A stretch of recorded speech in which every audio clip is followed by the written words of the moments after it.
Merci de m'avoir proposé de parler de cette thématique qui, en fait, j'ai développée depuis une dizaine d'années déjà, avec notamment Jean-Paul Hague, qui est géographe et avec lequel on a développé, dans le cadre de différents programmes de recherche, toute une réflexion sur la question de la baignade à Paris. Et je vais essayer de vous retracer finalement une forme de trajectoire de l'évolution de notre réflexion qui conduit à la proposition, en tout cas, d'une forme d'un nouveau concept qui pourrait être complémentaire à ceux développés notamment notamment ce qu'a développé Gabriel en écologie politique et sur les formes de catégorisation en fait de la ressource et qui là viendrait à travers un autre usage proposer quelque chose de complémentaire, mais qui, enfin voilà, qui je pense est intéressant en tout cas pour dans la représentation qu'on peut avoir du milieu et de la ressource selon différents points de vue. Donc Jean-Paul est géographe, actuellement émérite, et moi je suis, alors mon point de vue c'est en anthropologie et en sciences de l'environnement. Donc, je ne vais pas vous parler des questions actuelles et des plans de baignade actuels, etc. Tout simplement parce que j'ai pas eu le temps de retravailler sur ces questions-là. En revanche, je vais vous proposer une forme de perspective historique pour redonner un peu une valeur à la place de la baignade au fil du temps, en me consacrant essentiellement sur Paris et l'agglomération parisienne.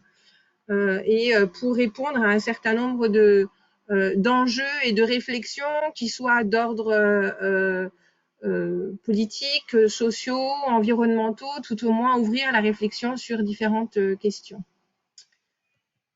Alors, si j'arrive à faire passer. Il y a quelque chose qui bouge chez vous ou pas?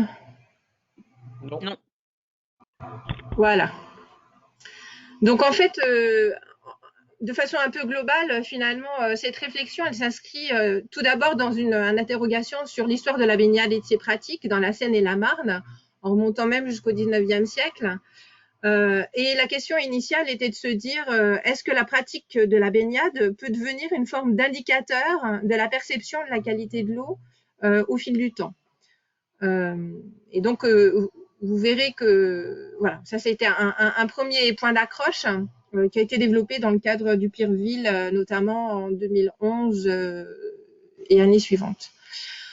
La question qui s'est posée, c'est progressivement, c'est le développement des pratiques de baignade en eau libre dont on a vu finalement l'attractivité, l'intérêt, le développement non seulement en région parisienne, mais également dans de grandes agglomérations européenne, voire internationale.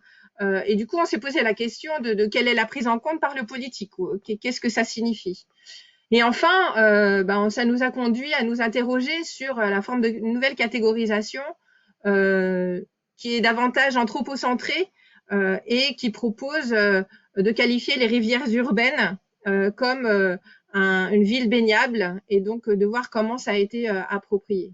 Donc les méthodologies qu'on a développées donc au fil des années, c'est à la fois la consultation de documents historiques, donc iconographiques, vous en verrez quelques exemples, des ouvrages, la presse, la revue de presse plus actuelle, des documents publics en tout genre, des entretiens avec les parties prenantes, des observations, et puis plus spécifiquement une enquête de terrain qui a été réalisée durant l'été 2019, donc avant la crise Covid, parce que je pense qu'il y aura peut-être un après, et donc qui permettra aussi d'identifier, d'avoir une idée sur qui vient finalement se baigner dans la Seine, dans des lieux aménagés ou dans des lieux plus informels. Donc si on revient finalement sur le rôle d'un cours d'eau en ville, on voit on passe de la baignade bucolique avec ses représentations de la baignade en eau vive à Port-à-l'Anglais jusqu'à une baignade populaire un peu plus aménagée qui se développe notamment au milieu des usines et de grandes cheminées donc qui montre que finalement dans le paysage, l'adéquation entre le fait de se baigner dans un milieu où la qualité de l'eau serait a priori sans aucun souci, on voit qu'on se baigne à côté des chevaux, à côté des activités industrielles. À Port-à-l'Anglais, pardon, à Joinville, on est dans un registre un petit peu différent, c'est-à-dire que c'est la promenade à la campagne. Donc c'est le dimanche à la campagne et on est à la fois sur des activités ludiques, de promenade, de bateau, mais aussi de baignade, alors un peu sauvage, et puis un peu plus aménagée. Donc vous voyez ces représentations qui datent depuis 1902, 1911, qui sont vraiment des marqueurs extrêmement intéressants, sont essentiellement des cartes postales, qui sont vraiment des marqueurs de la vie et du rôle finalement de la présence de l'eau et de l'attractivité réelle que cela peut avoir durant cette période. Et donc on voit que finalement la question de la pratique de la baignade, elle se fait complètement librement. Et qu'il y a progressivement des processus d'interdiction qui arrivent. Alors, en 1924 dans la Seine à Paris et dans le Val-de-Marne en 1970. Alors, c'est notamment lié à des problèmes de qualité d'eau, de dégradation de la qualité, de conflits d'usage, hein, parce qu'on voit la diversité des activités qu'il peut y avoir et donc de la enfin c'est plus compatible d'avoir autant de personnes sur les rives au risque d'avoir des problèmes. Alors là, j'attire votre attention sur la photo déjà en 1911, une photo qui était légendée, la chaleur à Paris, et donc qui montre que voilà, l'eau évidemment quand il fait chaud, on a plaisir à aller dans l'eau, dans la rivière, pour aller se rafraîchir. Et donc, on voit finalement qu'il y a un certain nombre de pratiques qui sont spontanées, qui relèvent d'un désir d'eau, et puis progressivement un retrait lié à la qualité, aux usages, et puis à un détournement un peu du cours d'eau, lié également à des formes d'aménagement urbain. Il faut aussi un autre point de vue quand même évoquer le fait que c'est une immense piscine, un très grand terrain de jeu, la Seine et la Marne autour de Paris, que le bataillon de Joinville a développé tout dans la Marne, tout un certain nombre de pratiques sportives et d'apprentissage de la natation. Et avec le développement d'un certain nombre de compétitions donc autour du sport qui vient finalement cristalliser une pratique qui est organisée et qui fait l'objet d'un moment de vie sociale, de développement d'une activité pour la ville particulièrement important. Donc il y a les fêtes de Londines, il y a plusieurs événements qui réunissent un monde fou sur les ponts, sur les berges pour suivre ces compétiteurs avec des championnats mondiaux de natation en départ du pont d'Austerlitz notamment. Et donc là, je vous ai mis quelques repères en fait avec la première traversée de Paris qui date de 1905. Et d'ailleurs, dans mon souvenir, je crois qu'elle était même au mois de janvier. Donc pour vous dire que c'était pas lié au fait de devoir se rafraîchir, mais qu'on est vraiment dans l'épreuve sportive qui était reprise là. Donc on voit des périodes jusqu'à finalement les années la Deuxième Guerre mondiale où il y a un certain nombre de traversées, donc une forme de symbolique dans la récurrence de cet événement absolument emblématique pour la ville de Paris, qui a été donc arrêté ensuite, repris, on voit donc par des différents acteurs. Donc c'était Paris à la nage, puis repris par ceux qui nagent avec palme.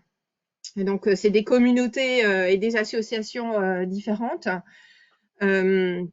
Donc jusque finalement dans les années 90, il y a eu une forme de détournement lié aux non-autorisations et aux problèmes de qualité d'eau et aux problèmes liés à l'aménagement des berges, qui fait qu'on se détourne un petit peu. Puis progressivement, il y a des choses qui sont en train de se passer et l'attrait de l'eau revient de plus en plus. Et donc avec ça, la volonté de reproduire et de renouveler ces traversées, ces épreuves sportives.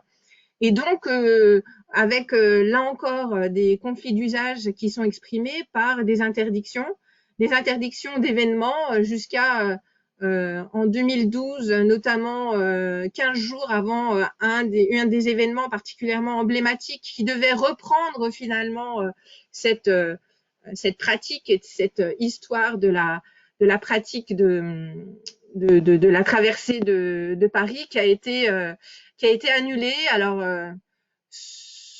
pour certains, les autorités sanitaires ayant donné leur veto, mais des contre-expertises des associations disant que non, en fait, l'eau était de bonne qualité, mais que il y a quand même des conflits, il y a des intérêts et des conflits d'usage qui priment et sur les enjeux de sécurité également qui sont mis en avant par rapport à ce type d'événement. Alors, quand c'était éventuellement autorisé, en période de crue, ils s'arrangeaient pour continuer ce type d'événement, mais à le faire ailleurs, donc dans le canal de l'Ourcq, par exemple.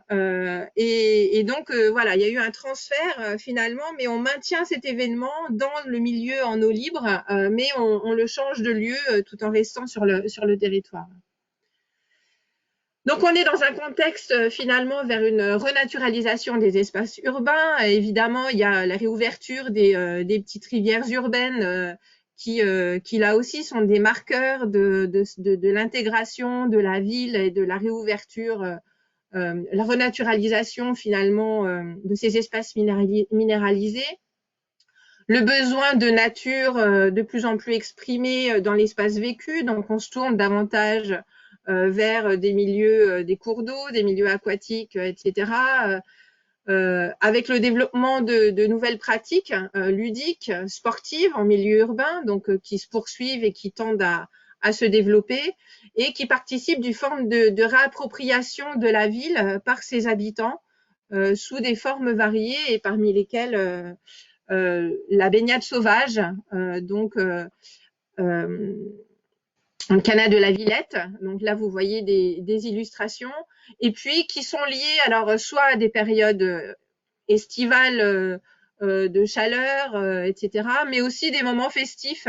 Là, vous voyez une photo de nuit, c'était en 2017, le jour de la fête de la musique, où en fait, on est aussi dans ce registre d'événements particuliers, donc d'entraînement collectif, de transgression, et finalement le fait de se baigner, de plonger depuis un ponton, ça participe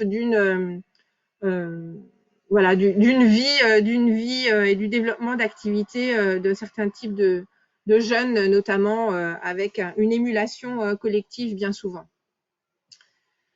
Mais donc tout ça pose la question de la qualité de l'eau et les travaux qui ont été menés notamment dans le cadre du Pyrène et avec Philippe Servet, là j'ai repris juste une courbe qu'il avait mise en évidence, montre que finalement la question de la qualité de l'eau, notamment à travers les coliformes fécaux, est quand même posée. Et qu'on voit qu'à partir des années 90, il y a une amélioration de la qualité qui est assez significative et qui, du coup, participe au fait que la reconquête de ce cours d'eau est de plus en plus pertinent, intéressant et que c'est révélateur des efforts qui sont menés par les différents acteurs en termes d'assainissement, en termes de régulation, etc., et dont on voit des traces à travers ces mesures et qui vont favoriser finalement cette idée de se réapproprier ce cours d'eau aussi pour l'usage de la baignade, limitant les risques sanitaires potentiels. Et donc, de ces baignades sauvages, il y a une forme Est-ce qu'on est dans un espace de zone baignable, de zone non baignable, avec une forme d'institutionnalisation et de régulation de ces pratiques en aménageant des espaces. Et donc, dès 2017, en fait, la ville de Paris a mis en place cette piscine éphémère qui est dont certains ont peut-être déjà vu son fonctionnement. Donc là, là c'était en 2017. Maintenant, il y a un bassin en plus. Vous verrez une photo plus tard.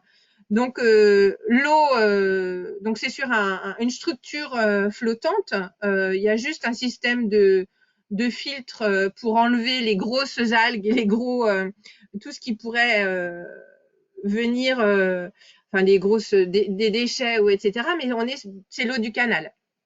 Donc c'est l'eau du canal qui est pas forcément très claire, mais il y a éventuellement quelques algues, mais pas de grosses. Et surtout, on est dans une zone qui est sécurisée, qui est aménagée et qui est surveillée et dont la qualité de l'eau est malgré tout analysée avec une rigueur particulièrement importante, avec des processus de surveillance automatique avec des prélèvements en amont, des prélèvements et des analyses 3 fois par jour, et avec des prélèvements qui sont faits par l'ARS, par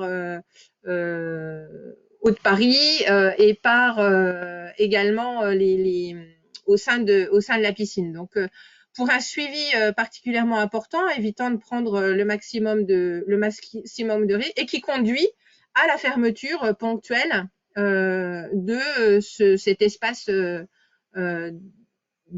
nage dont on verra quelques éléments tout à l'heure. Et donc la question est de savoir qui est-ce qui vient fréquenter ces milieux-là. Et c'est un peu la question qu'on s'est posée pour mener cette enquête en été 2019. Donc pendant juillet et août, environ 530 personnes ont été interviewées. Donc c'est des entretiens en face à face, hein, évidemment, in situ. Alors je dirais ce n'est représentatif que de l'échantillon qu'il représente. C'est-à-dire que on est dans une voilà, ça donne une idée des tendances et des pratiques de baignade en privilégiant 2 sites en particulier. Donc le site de la baignade qui est aménagé, hein, et d'ailleurs je reviens sur le terme la baignade, donc ce site aménagé dont le nom était le même que la baignade de Port à l'Anglais. On retrouve finalement des correspondances entre ces différents lieux qui étaient sur la Seine. Donc un espace aménagé et puis un espace où se pratique la baignade sauvage au niveau du parc de la Villette. Alors si on reprend de façon globale un peu la fréquentation de cet espace de la baignade, on voit donc à partir de données de la ville de Paris, on a reconstitué en fait la fréquentation avec le nombre d'entrées et le nombre de baigneurs, dont on voit qu'un certain nombre de personnes ne se baignent pas, mais profitent de l'espace de plage parce que c'est un projet qui est complètement intégré aussi dans la politique de Paris-Plage, avec un espace de détente, de loisirs, des transats, etc. Donc on peut y venir pique-niquer, on peut venir en famille avec les enfants qui sont dans la pataugeoire et qui profitent de cet espace gratuit en plein air et en eau libre. Et donc on voit que durant la période, il y a eu 9 arrêts, 9 fermetures qui étaient liées à des problèmes de qualité d'eau qui avaient été détectés en amont et la veille. Et donc on voit affiché baignade fermée aujourd'hui et à chaque fois les questions de température. Et on voit aussi, on a noté, il y a eu, je ne sais pas si vous vous souvenez, mais maintenant c'est un peu récurrent, les périodes de canicule. Il y a eu un moment de canicule, on était à plus de 42 degrés à Paris, je crois que c'était le 28 juillet.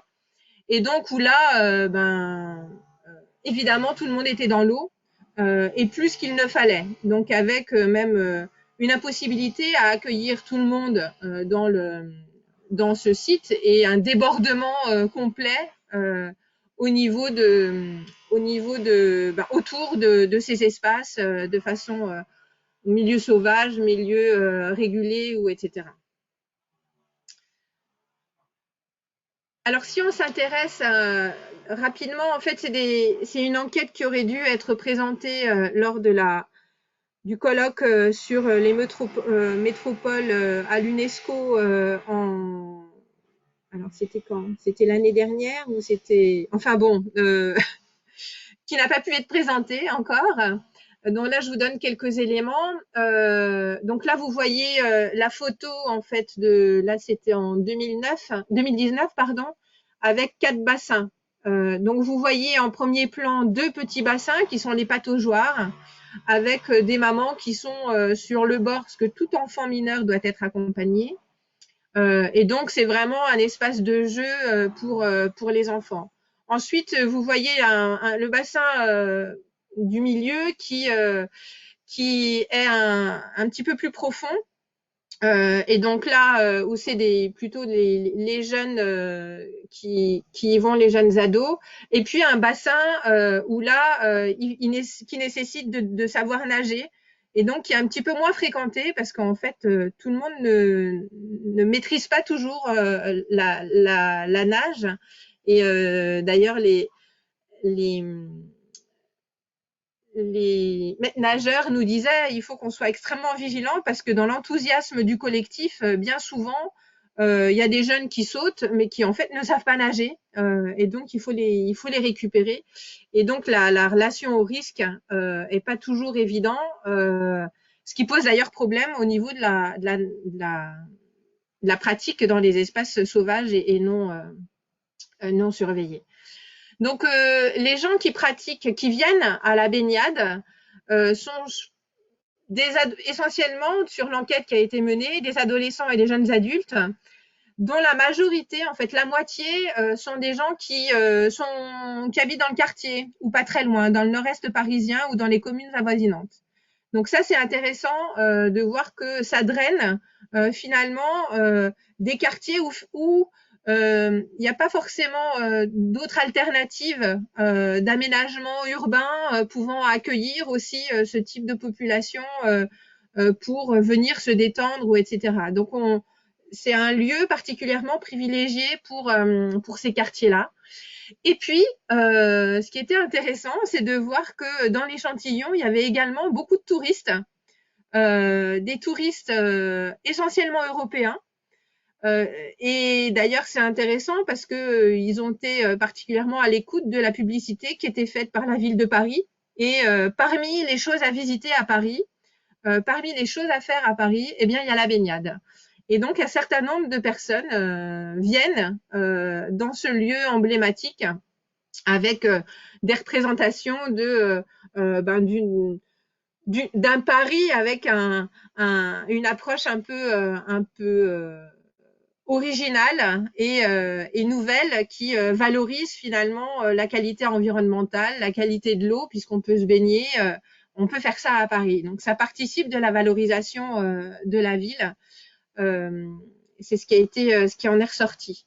Donc les raisons de la fréquentation par rapport à des piscines municipales qu'on connaît tous, c'est que c'est essentiellement un espace gratuit. Un espace gratuit dans lequel il n'y a pas de problème de chlore et c'est un espace qui est surveillé et dont la qualité est suivie. Ça, ce sont des paramètres qui sont ressortis de façon assez importante et qui permettent aussi d'associer l'espace de détente à l'espace de baignade. Vous voyez sur la plage les familles, les groupes qui se retrouvent dans des transats à côté des piscines. Et donc, ça permet vraiment de sortir un peu de la ville de Paris et d'être dans cet espace ludique pendant un moment donné. Alors, bon, c'est très surveillé, il y a un suivi, etc. Et on voit au fil de la journée une évolution de la fréquentation. À première heure, quand ça ouvre, il y a les inconditionnels de la nage qui viennent faire leur longueur, qu'il pleuve ou qu'il fasse soleil. Donc, il y a les habitués. Et puis progressivement, en début d'après-midi, des familles, des mamans avec leurs enfants, et puis des groupes de jeunes viennent passer l'après-midi.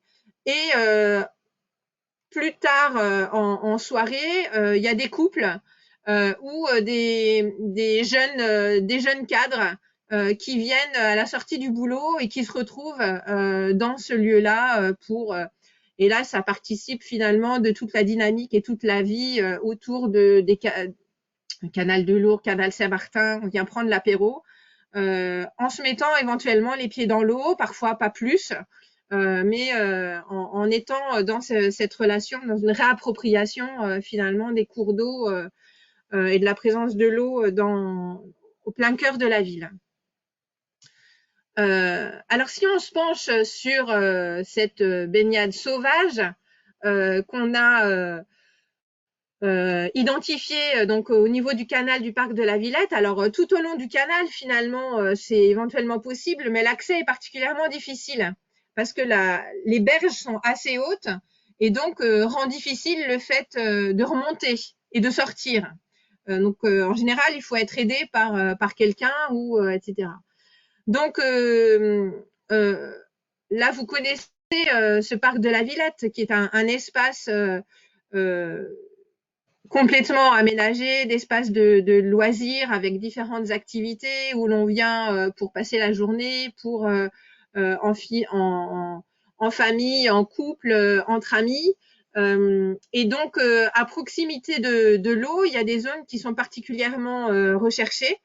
Et notamment à proximité des écluses, où là, l'accès est un petit peu plus facile et où l'espace est finalement assez grand et donc on vient carrément avec des bouées, des bateaux gonflables et c'est un lieu où tout le monde finalement vient se baigner, mais de façon plus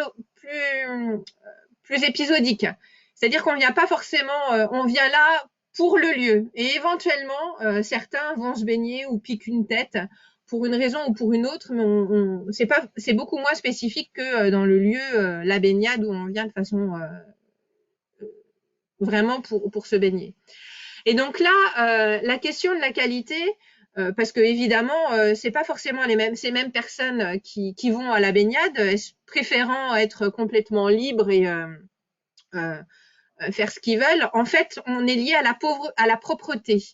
Il faut pas que y ait de la saleté des saletés qui flottent. Il faut pas que et le fait de ne pas avoir de visibilité parce que l'eau n'est pas forcément très transparente ou il n'y a pas d'inquiétude plus significative par rapport à la qualité de l'eau, par rapport aux gens qui se baignent, mais à partir du moment où il n'y a rien qui flotte et qu'il n'y a pas de saleté, à ce moment-là, c'est signe qu'on peut se baigner. Alors qu'on est dans un rapport à une qualité un peu différente dans l'espace protégé. Et comme je le disais tout à l'heure, bien qu'on soit dans un lieu où il soit interdit de se baigner, eh bien, on s'y baigne et davantage encore en période de canicule. Alors en fait, ces différents éléments participent d'une dynamique entre des grandes villes et des grandes métropoles. Et on voit qu'il y a des classements, il y a finalement une mise en concurrence de plus en plus grande entre les villes, entre les métropoles, qui utilisent finalement cette pratique comme un des indicateurs répondant à des enjeux environnementaux, une qualité de vie, une qualité de l'environnement, et qui du coup conduisent les métropoles à rentrer en concurrence dans la façon d'être mise en valeur et ça devient un des critères qui peut être mis en avant. Alors là, on est à l'échelle mondiale, européenne, mais également à l'échelle, je dirais, de la région. Il y a toute une réflexion de qui va pouvoir prendre le lead ou valoriser ses actions par rapport à la qualité du milieu urbain, etc. Et ça fait l'objet aussi d'enjeux de discussion entre les différentes instances qui veulent favoriser, valoriser leur légitimité par rapport à leurs actions et qui peut conduire à voilà, des jeux et des enjeux de politique locale qui se mettent en place autour de ce type d'activité. Alors cette approche globale de reconquête, elle est appropriée par différents dispositifs organisés et dans différents lieux. Alors là, quelques exemples. Alors quand même, la traversée de Lyon à la nage avec Palme, on en est déjà à la 40e édition. Alors pour anecdote, j'ai fait la 10e édition. Hein. Et c'est toujours le dernier dimanche de janvier. Donc c'est la descente du Rhône sur une dizaine de kilomètres. Et donc là, il y a une institutionnalisation de ce type de pratique et avec des événements particuliers qui sont organisés par les villes. Et puis, il y a de nouveaux acteurs qui interviennent avec une organisation spécifique, mais qui tend à développer un message. Alors, vous voyez, pouvoir se baigner dans une rivière, c'est un des slogans développés par France Nature Environnement. Et puis, à l'échelle, je dirais, régionale, on voit que il y a eu une appropriation par un certain nombre d'acteurs et d'associations qui se sont vraiment mobilisés et qui se mobilisent pour défendre leur rivière, pour défendre la qualité, la reconquête, la renaturalisation de leur rivière et qui s'associent notamment à des événements internationaux comme le Big Jump, qui en fait est né en 2002 et qui a été une première action dans l'Elbe à se dire, voilà, que le même jour, partout dans le monde, tout le monde va se jeter dans la rivière qui est à proximité de chez soi et c'est un signe citoyen collectif pour exprimer l'intérêt de défendre la qualité, la reconquête de la qualité du milieu à proximité duquel ils sont. Et donc là, vous voyez un exemple de l'association Marne Vive qui est extrêmement mobilisée par rapport à ces questions-là et qui chaque année organise des manifestations par rapport à ça. Et c'est en lien avec d'autres mouvements, notamment le laboratoire des médias urbaines expérimentales, qui émanent en fait de personnes qui ont envie de se retrouver, de reconquérir et d'avoir le droit d'aller se baigner et donc de reconquérir la qualité comme il se doit pour profiter des cours d'eau aussi quand la baignade n'est pas organisée et structurée. Donc là, on en vient aux mouvements sportifs qui reprennent le relais aujourd'hui.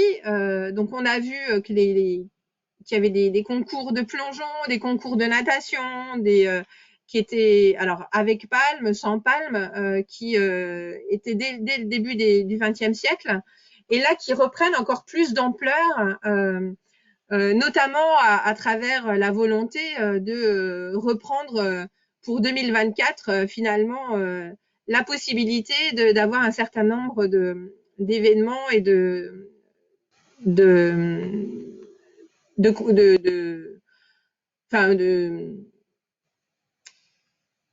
événements de nage dans la Seine, pardon.